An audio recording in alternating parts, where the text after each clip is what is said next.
grab your Bible and a Diet Mountain Dew because it's time for the Brother Byron podcast. Listen in as Brother Byron brings you thought-provoking insights from his 30-plus years in the ministry. Now here's Brother Byron. Hello, friends. It's Brother Byron. I'm back. Hey, it's been a while. July 21st, 2025 today, isn't it? Yeah, that's right. It's 8:30 in the evening here in good old East Tennessee. And guess what? This marks the 1-year anniversary of the beginning of the Brother Byron podcast. That's right. Tomorrow will mark 1 year since I began doing these podcasts. I was hoping to have 100 by this time, but this is episode number 83. So we didn't quite make it to 100. I'm just a busy guy, and I don't always feel inspired enough to do a podcast, which has kind of been what it's been like here lately, although I've been extremely busy. So happy birthday to the Brother Byron podcast. And speaking of birthdays, my birthday's coming up in a few days. It's August the 3rd, so a couple of weeks away, and it's on a Sunday this year. So looking forward to that. But I hope everybody's been doing well since the last time we spoke, or I spoke and you listened. Since that time, several things have happened. Actually, I had a vacation, a short one there that ended. We've had 8 church services since the last time I did a podcast. My Aunt Phyllis passed away, and we had her funeral during that time. Independence Day went by. My youngest daughter, Elizabeth, her birthday was back last week. And so lots of things have happened here over the last few weeks. And the weather has consistently stayed in the mid to upper 90s for several weeks, 3 or 4 weeks already. It's about right for this time of year for East Tennessee. It stayed though around 95 degrees every single day, and with the humidity that we have here is usually 70 to 75% humidity. I believe it's higher than that today. I believe it was 78. And it makes it feel even hotter. So today, even though it was supposedly cooler outside, it still had a feels like of 96 degrees. Yesterday, there was a feels like of 103, I believe it was. So it has been hot. As I started preparing for this podcast earlier, it was pouring the rain. It was thundering, lightning, raining. So it kind of cooled things off some. But then after it was over, you walk outside and you feel like you're in one of those terrariums, all covered in glass. And it's so hot in there that you start sweating as soon as you step outside.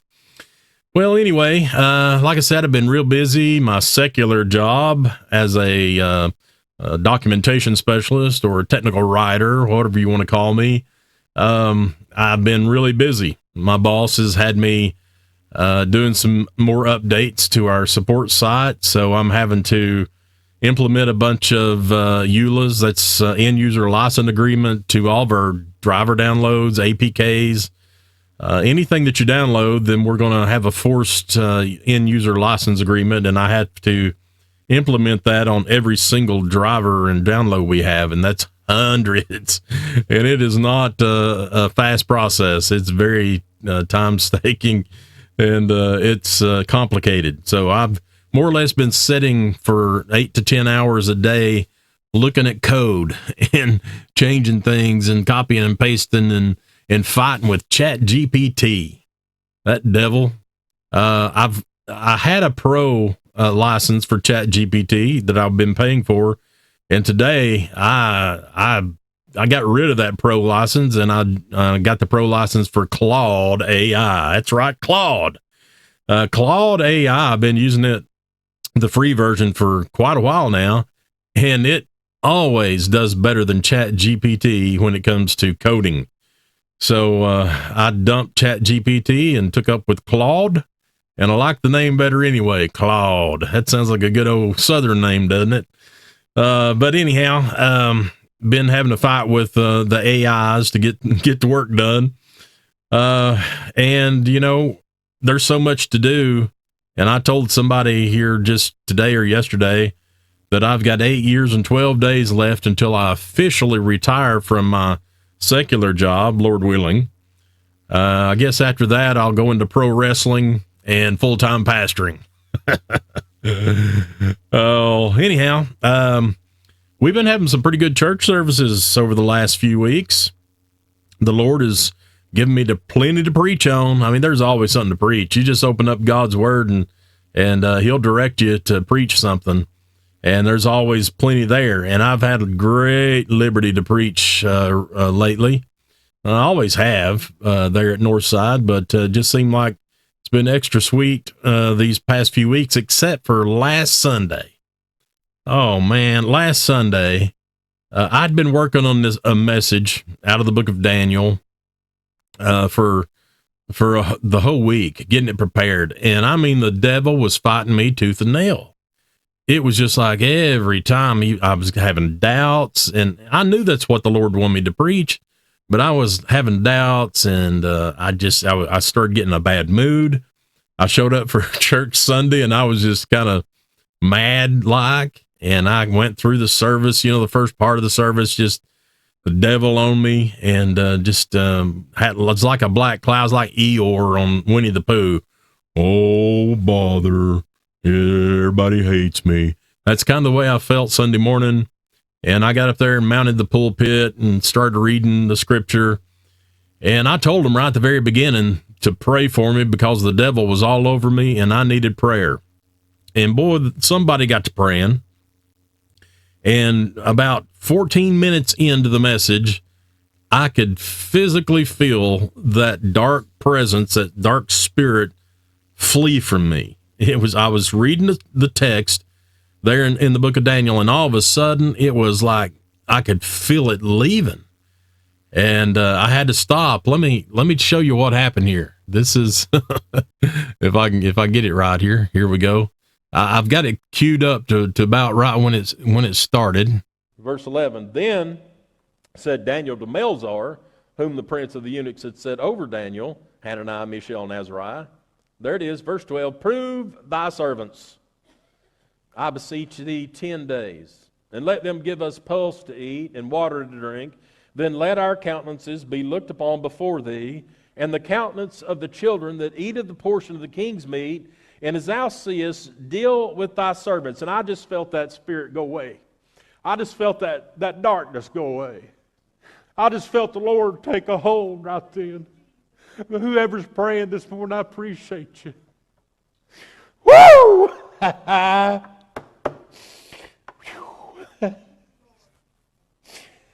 Oh, woo. Listen, Daniel's confident in the Lord. He loves. Anyway, the Lord got a hold of me there. I've never shouted in church in my entire life. I've got happy. I've cried. Raised my hands, but that's the first time I'd ever shouted in church. I couldn't help it. It just came out. And now I know how my Granny Spencer felt. My Granny Spencer, she was a shouter now. When she got wound up, it sounded like a siren was going off inside the church. I mean, she was, woo, woo, woo.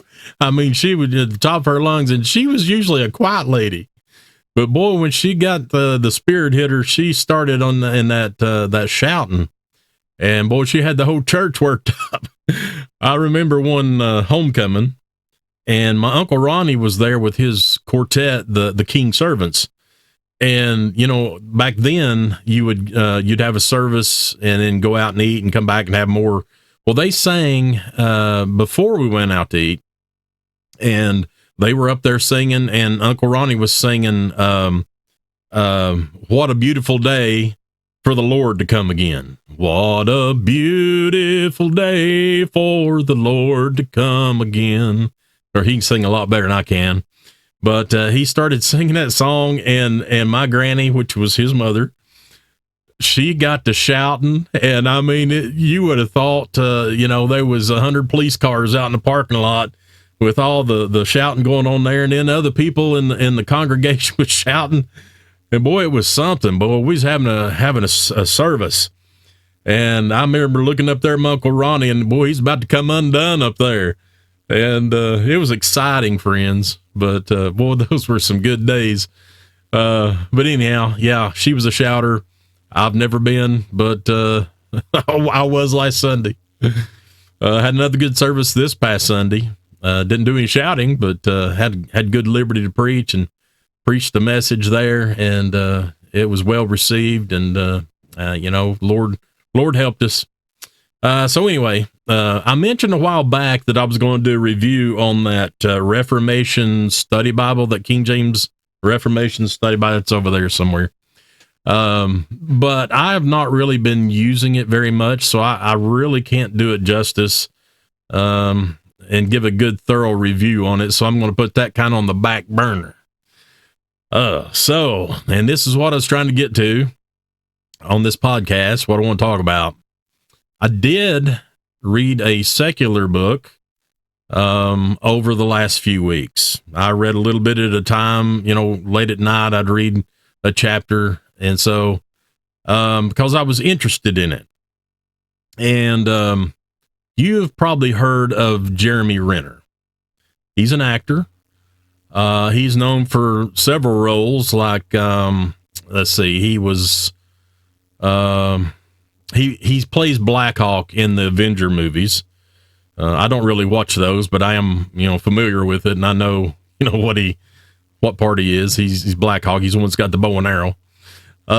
He was Aaron Cross in the Bourne Legacy movie. There were the Bourne Identities, and in that one that most people didn't like, he was starring in it instead of Jason Bourne, instead of, what's his name that plays Jason Bourne?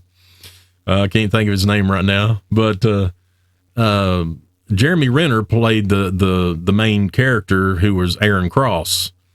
And, he was much like, Jason Bourne in the movie. I liked it. I really liked it because I liked Jeremy Renner playing it. He did a marvelous job in it. But anyway, he was in that. One movie I believe that made him famous was The Hurt Locker. I believe he was a bomb specialist that went out and when the enemy would put bombs in the ground or mines and stuff, and he'd go out and find them and everything and disengage them and all that, The Hurt Locker. And then most recently, he's in a TV series on Paramount Plus. It's called Mayor of Kingstown. Anyway, it doesn't matter if you watch these or not. To me, it doesn't matter to me. I was just really interested in it. I thought he was, he's a good actor and interesting seeming guy. And so I heard about the book that he put out. Now, if you don't know what happened to him, on New Year's Day back in 2023, he was involved in a accident at his home. He has a big house up on the mountains near Lake Tahoe, and there was like the storm of the century that came in and coated everything with like almost 10 feet of snow. Well, he's got this one snow plow. I don't remember what it's called. It's let me just show you the book here. So that's the book, Jeremy Renner, My Next Breath. It's his memoirs about this accident that he had. And I believe it's called a snowcat. It's a piston bully snowcat. Let me see if I can hold it up here for you. Yeah, it's that thing right there. It kind of looks like a tank. It's got tank type of wheels on it with the belt, with the metal belts like a tank has. And so he was trying to clear snow so they could get off the mountain. They'd been trapped up there without power and stuff for quite a while. And he tried to get up on the seat and failed, or he was getting off of it and failed to put on the emergency brake. And he stepped down on one of those belts, and the thing took off and pulled him under and run over him. And the thing was like, it's 15,000 pounds, I believe it is. Anyway, it broke 38 different bones. It broke his complete jaw. It actually knocked his eye out of its socket, his left eye. he said laying on the ice, he could see his eye laying on the ground with his other eye. Lost 6 pints of blood. And see, this is a picture of him in the hospital like a day or so after it happened. You've probably seen that picture going around on social media and stuff. But anyhow, he had to lay there for like 45 minutes before emergency crews could get to him due to the storm. So they had a hard time getting up there. And he had all of his ribs were broke and punctured his lung and lacerated his liver. His arms broke, his jaw, his eye, everything, his legs. I mean, he's just broke all to pieces. Could not hardly breathe. And so he had to force himself to breathe in air and to breathe out air to try to stay alive. And he was kind of going in and out doing that and could not move. And his nephew, I believe it was, and his neighbors came out to try to help him while they waited on the emergency crews to get there. And during that time, he says he literally died. And so he tells his experience about death in this book and all the things he went through. Now, the book is interesting. However, with it being a secular book, this is not a Christian book by any means. There is a lot of foul language in it. The man has a filthy mouth. He is not a Christian. He uses bad language. In fact, the very first line of the book, he uses foul language, and he uses it throughout this whole book. And if you watch many of his interviews, he does the same thing. Got a filthy, filthy mouth. So I was interested in his perspective on what happened to him when he died, because I kept hearing things about Jeremy Renner has experienced God. Jeremy Renner he's found spiritual peace, and everybody talking about how wonderful now that Jeremy Renner was since he had the accident. And so I started looking around at things, and I came across this one website. Now, I'm not familiar with the website. It's called the Gospel Herald. Let me switch screen so you can see it here. There you go. The Gospel Herald. And so they have this article here about Jeremy Renner. There's the cover of the book I just showed you. It says here, Jeremy Renner's My Next Breath, a testimony of faith, peace, and survival after near-death accident. And so when I saw the headline, I'm like, wow, that's going to be very interesting, because after reading the book and listening to his life and his beliefs, I was astounded. I was like, well, maybe he found the Lord. Maybe he got saved during all this stuff. And so, like I said, I wasn't familiar with the Gospel Herald, so I didn't know what to believe, but I thought surely, called the gospel, it's going to be a Christian website. And so right here, they put in this byline, in his new memoir, the actor reflects on how his near-death experience brought him peace and renewed faith in God's love. All right. Sounds great. So I go down to read more of the article, and it starts talking here about, his memoir, Next Breath. But here's the part that got me. They put these supposed quotes in here about him that they claim they got from his book. And they quoted him as saying, "I knew I was close to death," Renner writes in his memoir, "but in the stillness of that moment, I felt God's presence. There was a peace that settled in me, and I knew I was not alone. It was the most exhilarating calm I've ever known. This deeply spiritual experience left him with a renewed sense of faith and deep understanding that life is a gift not to be taken for granted." And boy, I thought, that sounds so good, and I'm so glad that Jeremy Renner, acknowledges that he found the Lord, that he knows about the Lord. And so I started looking more online for similar things. And it turns out this is the only resource online that gives these particular quotes. And so I had to read the book again. So I've read it twice, and I did not find any of these quotes.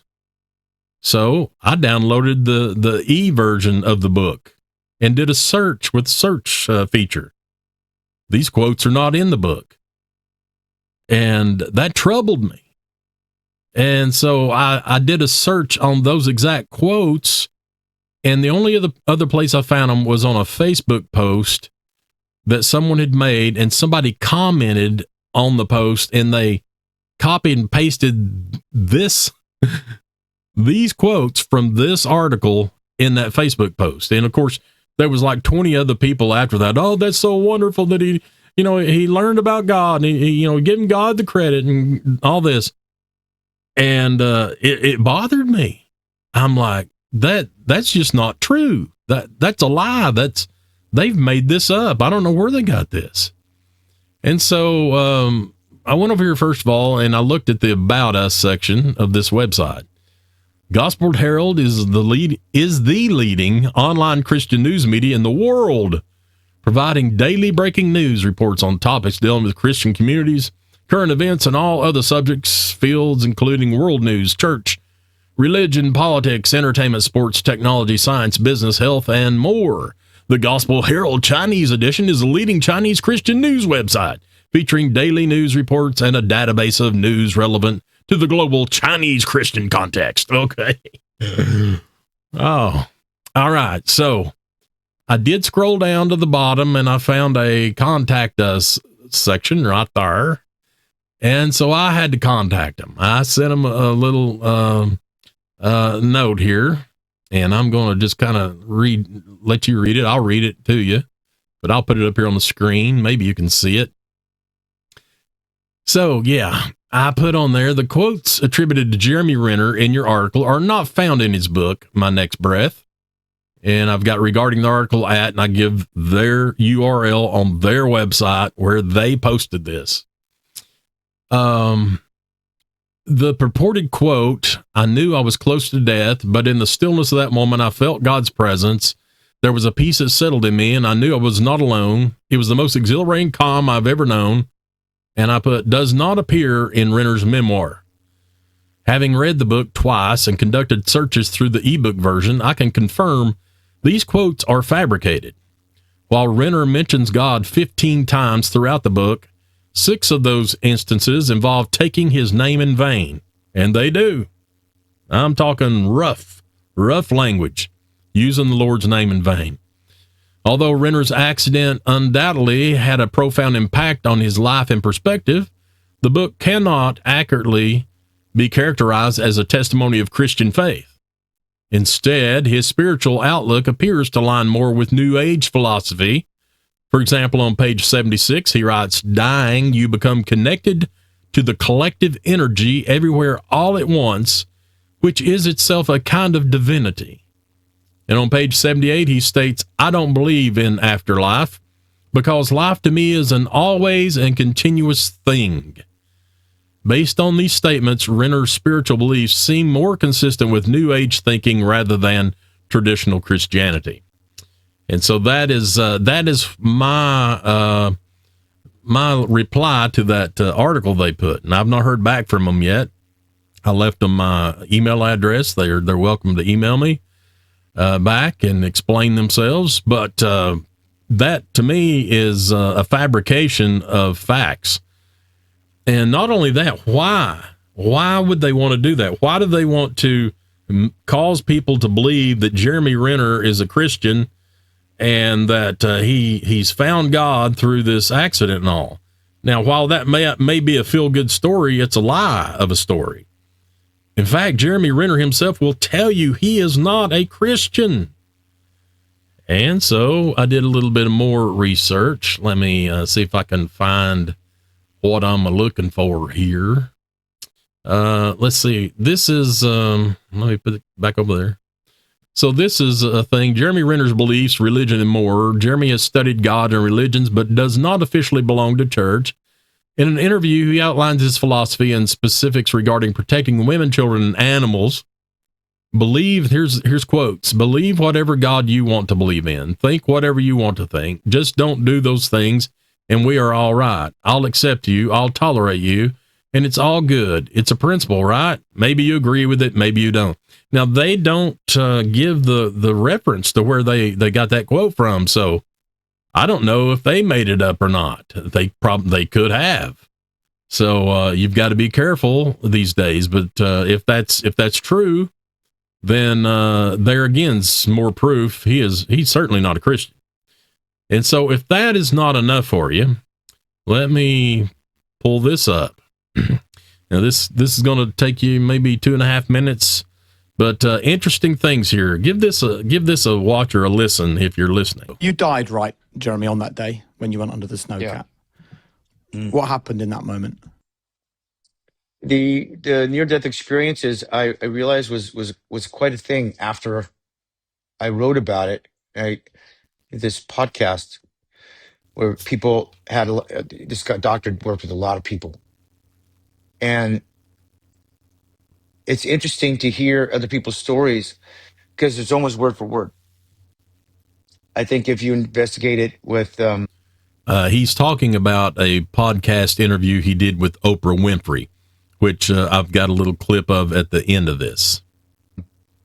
With others, I didn't know there's such a thing, but yeah, there's a lot of near-death things out there, and my experiences are almost no different than anybody else's, and it's another wonderful confirmation. By the way, talking about getting confirmations, it's like, wow, hearing that after, it's a beautiful, beautiful thing. To me, it's like you get to see behind the curtain, and there's some sort of solace that comes out. Look, I didn't want to come back.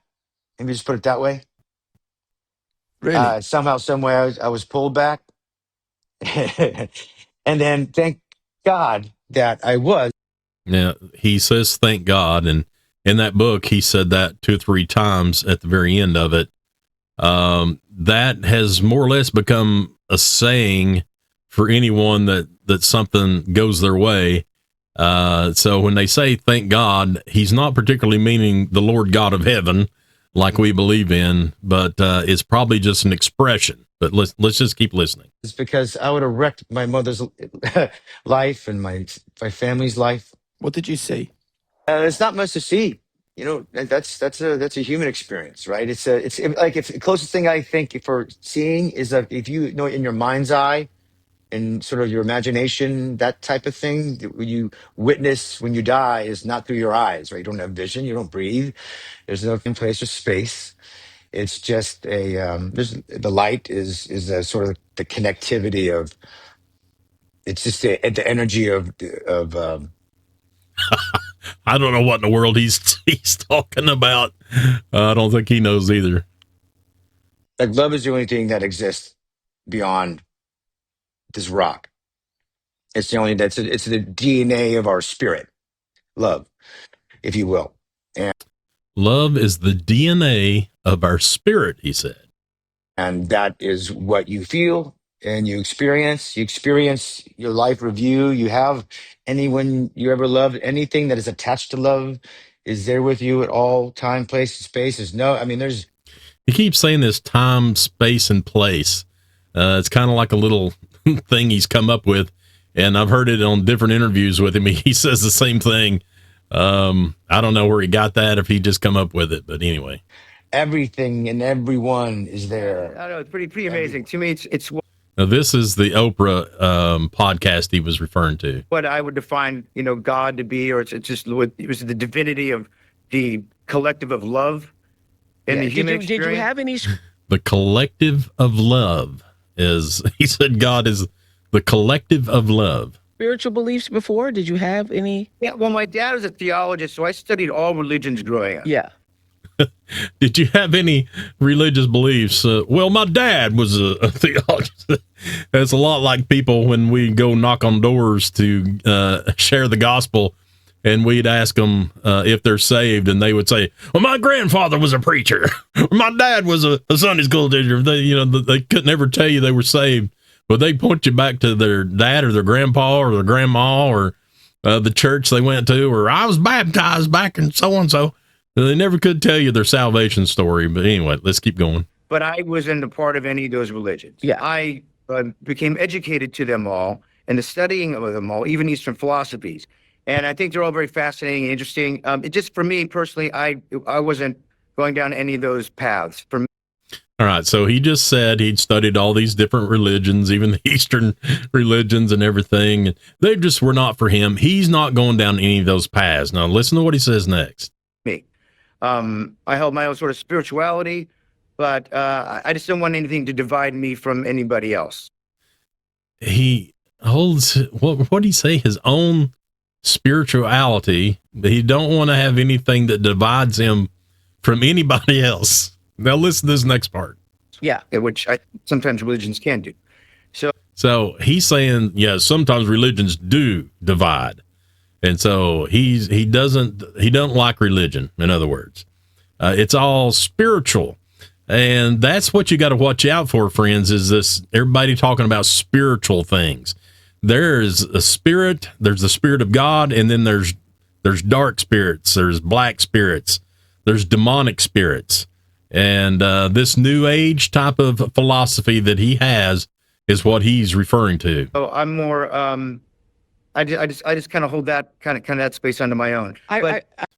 He holds that kind of space unto his own, whatever that meant. I certainly have a definition of God in all religions now. It's not some bearded man in the sky. It's not this. It's not this. It's, to me, it is this collective divinity of love. Love is the only thing that you take with you when you die. Okay, the collective identity of. Wait a minute, is that collective? Let me play that back. Man in the sky. It's not this. It's not this. It's, to me, it is this collective divinity of love. Collective divinity of love. Wow, it's deep, isn't it? I believe Oprah, even when he said that, she said, "Wow." Love is the only thing that you take with you when you die. So, New Age is what I say Jeremy Renner is into. I would liken him to these people that get the stones to fill the source of the stones and all that stuff. The crystals, they all say it's very spiritual. These crystals they have, and they give them energy. That's kind of the same thing, but this collective divinity of love. I guess that's going to be his new religion. Maybe he'll start his own church. Maybe he'll join up with Tom Cruise with the Scientologist or something. Oh wow. Anyway, so there you have it. I don't want to recommend this book, because of the foul language in it. But if you're interested in this and seeing how a non-Christian reacts to life dealing things like he did, it's interesting. It really is. You can, if you work hard enough at it, if you'll go online and put in the book title and everything, you can find a free copy of the ebook out there that you can actually download the PDF of, and you can save yourself some money. I believe I paid $15 for this book off of Amazon. So there you go.